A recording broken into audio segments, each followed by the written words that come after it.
नमस्कार साथियों, स्वागत है एक बार फिर से आपका लोकमी स्टडीज के ऑफिशियल यूट्यूब चैनल पर। तो आज हम बात करने वाले हैं आपके जो इंग्लिश का जो पार्ट बी है उसकी यूनिट 2 के बारे में, जो कि स्ट्रक्चर ऑफ इंग्लिश लैंग्वेज। देखिए, अगर आपको ये पीडीएफ चाहिए तो आप हमें जो है हमारे टेलीग्राम चैनल पर मैसेज कर सकते हैं। वहां पर आपको बहुत ही एक मिनिमम प्राइस में कंप्लीट पीडीएफ मिल जाएगी, पूरा मटेरियल, और लगभग यहीं से सारा आपके जो है एग्जाम में आने वाला सभी जो एस्पेक्ट्स हैं आपके एग्जाम की दृष्टि से सिलेबस के, उसको सबको यहाँ पर कवर किया गया है। सो देखिए, आज की हमारी यूनिट का नाम है स्ट्रक्चर ऑफ इंग्लिश लैंग्वेज। हमारा पहला क्वेश्चन है how to become a good listener और स्पीकर, कि हम जो है एक अच्छे श्रोता या वक्ता कैसे बन सकते हैं। सो इसका आंसर होगा अकॉर्डिंग टू सीसी फ्राइज। तो देखिए, सीसी फ्राइज के शब्दों में वो क्या कहते हैं, language is the science of sound, कि जो भाषा है वो किसका साइंस है, साइंस ऑफ साउंड, मतलब जो आपकी ध्वनियां होती है उनका विज्ञान है। The skill of listening and speaking are group together because they usually function together. One can not produce the sound as one has not listened and hear the sound of the language, the speech is the language. So ये कहते हैं कि listening और speaking की जो skill है ये दोनों साथ में ग्रुप होती है, अर्थात ये साथ साथ चलती है। एक बंदा जो किसी चीज को सुनता ही नहीं है ना, वो उस चीज को निकाल भी नहीं सकता, अर्थात पहले आपको सुनना पड़ता है, उसके बाद में ही आप वैसा का वैसा साउंड कर पाएंगे। जैसे कि मैं बोल रहा हूँ एंड, अगर आपने एंड सुना ही नहीं है तो आप जो है इसको नहीं बोल पाएंगे। इंग्लिश में आप ए एंड डी पढ़ना तो सीख जाएंगे, लेकिन इसको बोलना कैसे वो आपको नहीं पता होगा।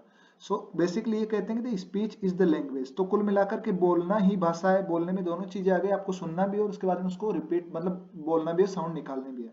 Therefore we can become a good speaker after we have become a good listener. तो एक अच्छा वक्ता बनने के लिए आपको एक अच्छा श्रोता बनना बेहद आवश्यक है। First listen and understand what is spoken and then try to speak clearly and correctly. So सबसे पहले आपको सुनना है और उसे समझना है कि क्या बोला गया है, एंड देन आपको ट्राई करना है किस चीज के लिए, अच्छे तरीके से स्पीक करने के लिए, अच्छे तरीके से बोलने के लिए, और करेक्टली बिल्कुल एकदम करेक्ट बोलने के लिए। अगला हमारा क्वेश्चन है what is the difference between vowel sound and consonant sound, कि जो स्वर होते हैं, स्वर और व्यंजन जो साउंड होती है इंग्लिश में, इनके बीच में क्या अंतर है। सो देखिए, इनके बीच में हम अंतर जो करेंगे वो एक टेबल के माध्यम से कर लेंगे तो बहुत सही रहेगा। सबसे पहले जो वोवल साउंड, सबसे पहले बात करते हैं जो स्वर ध्वनियां हैं वो क्या होती है। Vowel sounds are in 20 number. So देखिए, जैसा कि मैंने आपको जो इससे पिछला यूनिट था हमारा उसमें बताया था कि इंग्लिश में टोटल 44 साउंड्स होते हैं, जबकि मात्र 26 लेटर्स होते हैं। ए से जेड तक लेटर्स होते हैं 26, और 44 जो हमारी ध्वनियां होती है, साउंड्स होते हैं। सो उसमें से वोवल साउंड होते हैं कितने, 20। तो इनके नंबर कितने, मतलब संख्या में कितने होते हैं, 20 होते हैं। वहीं पर जो कॉन्सोनेंट साउंड होते हैं वो संख्या में कितने होते हैं, 24 चॉइस होते हैं। So vowel sound they are divisible into monophthongs and diphthongs. जो जो वोवल साउंड होते हैं उनको दो भागों में बांटा जाता है, एक तो मोनोप्थोंग्स में और एक होता है डिप्थोंग्स में। मोनोप्थोंग्स मतलब अकेला साउंड बोला जाता है, और डिप्थोंग्स में एक से अधिक साउंड्स को एक साथ मिला करके बोला जाता है। वो हमारा अगला क्वेश्चन भी है, वहां पर आपको और अच्छे से क्लियर हो जाएगा। वहीं पर जो कॉन्सोनेंट साउंड होते हैं वो किसी भी प्रकार से डिविजिबल नहीं होते हैं, अर्थात उनका कोई भी प्रकार नहीं होता है। अगला हमारा जो इसका पॉइंट है वो है their symbols are difficult to learn. जो वोवल साउंड होते हैं उनके जो सिंबल्स होते हैं, अर्थात प्रतीक चिन्ह होते हैं, वो डिफिकल्ट होते हैं लर्न करने में। जैसे कि आप लोग जो है मान ली एस के साथ में एच मिला करके लिखते हैं तो एस ऐसी ध्वनि निकलती है, तो इस कारण आप यहाँ पर जो है एस और एच इन दोनों को मिलाकर के लिखना एक डिफिकल्ट है। वहीं पर जो कॉन्सोनेंट साउंड होते हैं उनके सिंबल्स जो होते हैं वो इजी होते हैं लर्न करने में। जैसे आप इसका बहुत अच्छा एग्जाम्पल देख सकते हैं, यहाँ पर ये EASY लिखा है, यहीं पर अगर हम ईजी लिखते हैं, जो साउंड आ रही है वो सिर्फ ई की आ रही है, लेकिन अपने को लिखना क्या पड़ रहा है, ई के साथ में ई भी लिखना पड़ रहा है। तो इस कारण ये जो है वोवल साउंड थोड़े डिफिकल्ट होते हैं। अगला पॉइंट हमारा they help in pronouncing consonant sound in their complete form. तो ये जो वोवल साउंड होती है वो क्या करती है, हमें हेल्प करती है किस चीज को प्रोनाउंस करने में, कॉन्सोनेंट साउंड्स को प्रोनाउंस करने में, अर्थात कॉन्सोनेंट साउंड्स को बोलने में हमारी हेल्प करती है। और consonant sound they sound get their complete form when combined with vowel sound. और कॉन्सोनेंट साउंड जो है वो कंप्लीट तभी होते हैं जब हम इनके साथ में कोई ना कोई वोवल साउंड्स जोड़ते हैं। देखिए, अगला हमारा क्वेश्चन है what the difference between monophthongs and diphthongs, कि मैं मोनोप्थोंग साउंड जो होती है वोवल्स की मैंने भी आपको बताया, और जो डिप्थोंग साउंड है हमको इन दोनों के बीच का अंतर जो है वो क्लियर करना है। सो देखिए, हम वही टेबल बनाएंगे, एक साइड मोनोप्थोंग्स लिखेंगे, दूसरे साइड हम लिखेंगे डिप्थोंग्स। तो देखिए, monophthongs is a pure vowel sound, मतलब एक शुद्ध स्वर की ध्वनि जो होती है उसको कहा जाता है मोनोप्थोंग्स। वहीं पर जो डिप्थोंग्स होते हैं, diphthong is a combination of two और more than two vowel sounds. वहीं पर जो डिप्थोंग्स होते हैं वो एक या वो दो या दो से अधिक जो स्वर की ध्वनियां होती है, वोवल साउंड्स होते हैं, उनका कॉम्बिनेशन होता है, अर्थात उनका मिक्सचर होता है। सो मोनोप्थोंग्स क्या है, it is a single vowel sound, जबकि डिप्थोंग क्या है, वो एक मिक्स्ड वोवल साउंड है, क्योंकि ये दो या दो से अधिक वोवल साउंड से मिलकर के बनता है। Monophthongs it comes out of the mouth without facing any obstacles like teeth, jaws, lips और पैलेट्स। सो देखिए आपने अगर हिंदी पढ़ी होगी, वहां पर आपने स्वर के उच्चारण पढ़े होंगे या व्यंजनों के उच्चारण पढ़े होंगे, तो आप वहां पर वो सारी चीजें पढ़ते हैं कि कौन सा जो हमारी ध्वनि है वो कहाँ से निकलती है, कुछ दांतों से, कुछ ओठ से, कुछ हमारे तालु से, ऐसे करके निकलती है। तो जो मोनोप्थोंग्स होते हैं वो इस प्रकार की किसी भी चीज से, किसी भी बाधा, ऑब्स्टेकल नहीं होती बाधा, तो किसी भी बाधा के बिना निकलते हैं। वहीं पर जो डिप्थोंग्स होते हैं ये भी बिना किसी बाधा के निकलते हैं, any without facing any obstacle.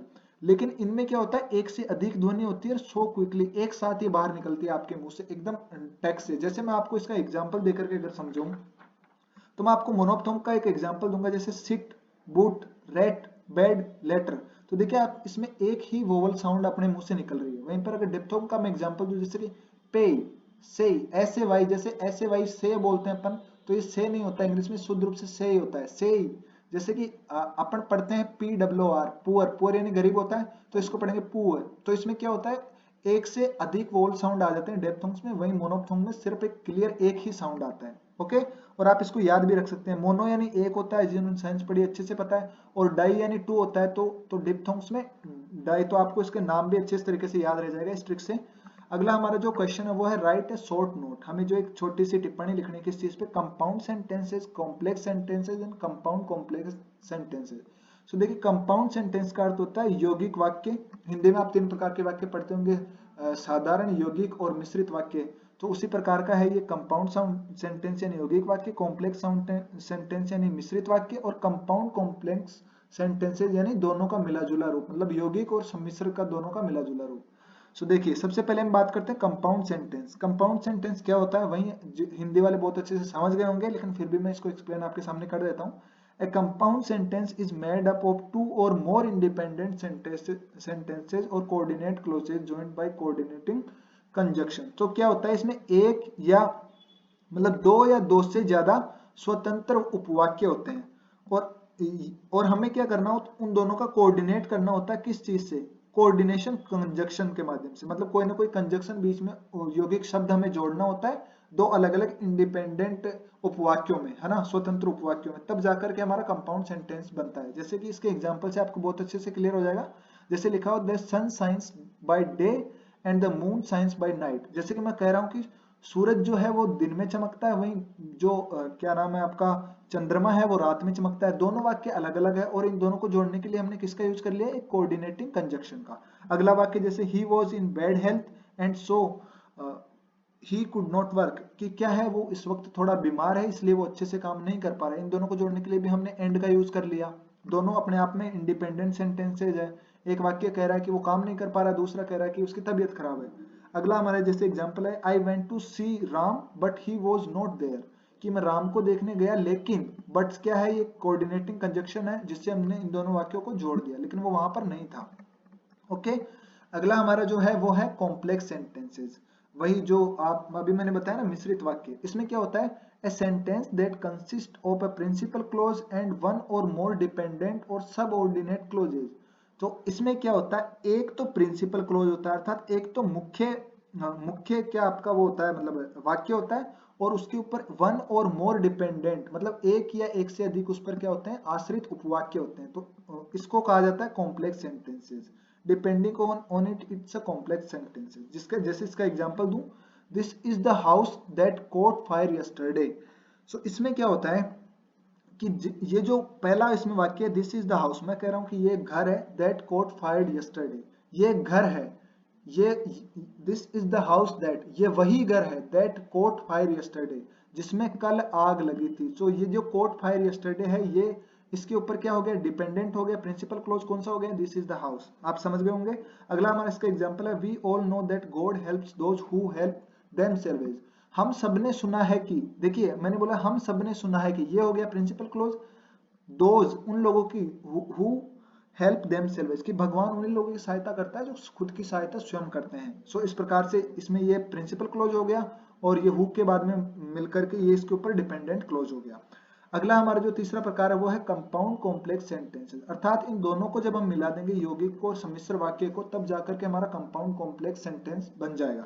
A sentence that contains two और more main clauses and at least one subordinate clause clauses is called compound complex sentence. अर्थात ऐसा कोई वाक्य जिसमें दो या दो से अधिक तो होते हैं मेन या प्रिंसिपल क्लोज, और उसके अलावा एक ऐसा वाक्य होता है जो कि उनके ऊपर आश्रित होता है, एक या फिर एक से अधिक, एटलीस्ट कम से कम एक वाक्य ऐसा हो जो उसके ऊपर आश्रित हो। जैसे कि इसका एग्जांपल अगर हम देखें, I knew that he was ill, मुझे पता था कि वो बीमार था, but I did not know that be suffered from cancer, लेकिन मुझे ये नहीं पता था कि वो जो है कैंसर कैंसर उसको कैंसर है या वो कैंसर से सफर कर रहा है। इसमें देखिए I knew that he was ill, ये अपने आप में एक मेन क्लोज है या प्रिंसिपल क्लोज है, but I did not know, लेकिन मैं ये भी नहीं जानता था, ये भी अपने आप में एक प्रिंसिपल क्लोज है।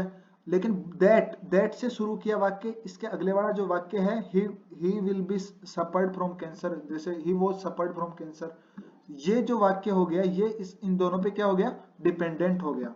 तो आप अच्छे से समझ गए होंगे कि दो या दो से अधिक प्रिंसिपल क्लोज होंगे और उनके ऊपर एटलीस्ट एक जो है आश्रित उपवाक्य होगा। जैसे अगला example, while the teacher played badminton, कि जब जो शिक्षक थे वो बैडमिंटन खेल रहे थे उस वक्त द बॉयज sang, तब बच्चे लड़के तो गाना गा रहे थे, एंड द गर्ल डांस्ड, और जो लड़कियां थी वो डांस कर रही थी। इस प्रकार से देखिए ये अपने आप में एक प्रिंसिपल क्लोज हो गया कि जब शिक्षक बैडमिंटन खेल रहे थे, द बॉयज sang, तब लड़के गाना गा रहे थे, एंड द गर्ल डांसेज।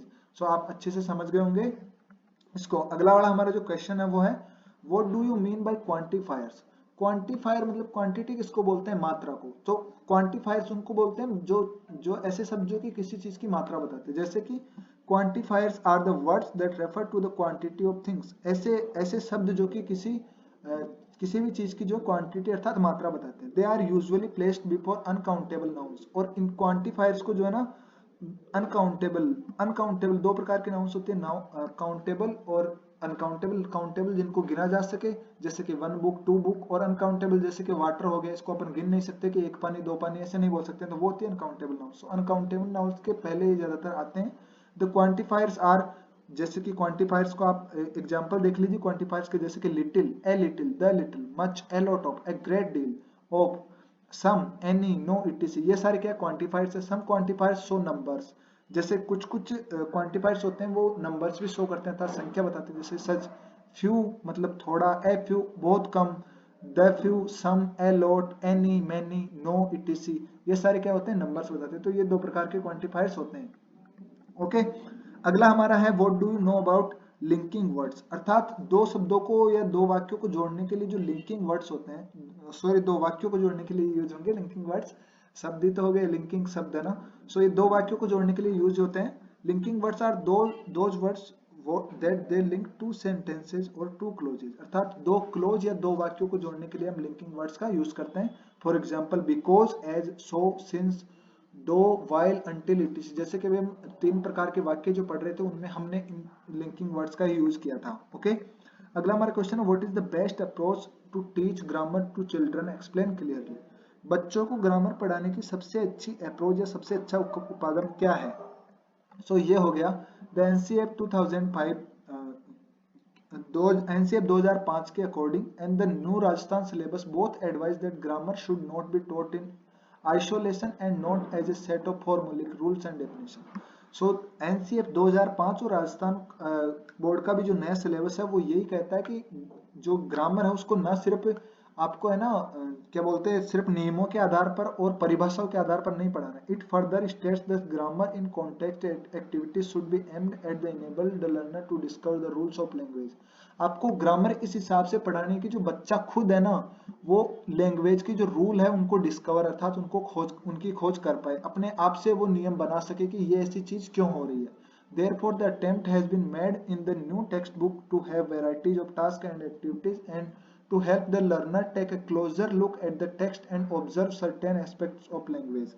आजकल की जो टेक्स्ट बुक आ रही है उनमें बहुत सारे टास्क दिए गए हैं अर्थात विभिन्न प्रकार के टास्क दिए गए हैं और बहुत सारी एक्टिविटीज दी गई है, जिससे क्या होता है बच्चा भाषाई जो विविधता है उसको उसकी छोटी छोटी डिटेल्स को समझ पाता है, अच्छे से उसको ऑब्जर्व कर पाता है और उसके जो अलग अलग एस्पेक्ट्स हैं लैंग्वेज के उन सबको समझ पाता है। Such tasks and activities can be done at any time of the calendar year and can be revisited whenever needed.